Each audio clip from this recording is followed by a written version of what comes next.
Sink aerator doesn't work anymore.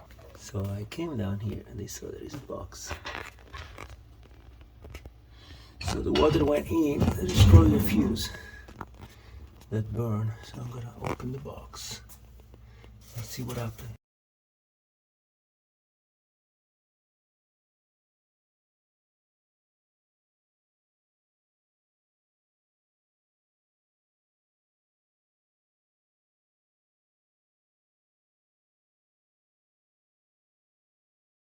Oh, the compactor again, in case when you press the button here, see now works, and in case it doesn't, there are two things you can do. First of all, they provide you with an Allen wrench like that, and you see here in the bottom. First of all, there is this button, I think it's red, and that's the breaker, so you have to press this to reinstall the power. Okay, if not, the power doesn't go through the cord to the compactor, so it's never going to work. And just in case, if you have any problem that doesn't rotate because you overloaded, just put this wrench in and make it turn a little bit. Make sure that from the top is going to turn. Okay, I do it like that just to show you. If it turns, it means it's good. Okay.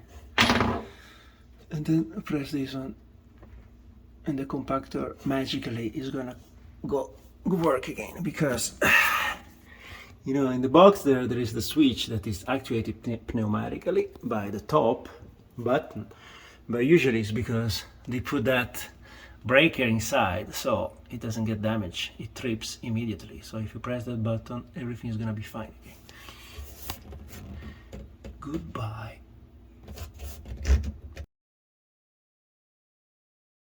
This is a wrench. You make the wrench turn here, and you see on the top, so you have to be two people. You make this turn any way, clockwise or counterclockwise, it's the same. Okay, so that goes inside. And then when you turn that in the right hole, make it turn.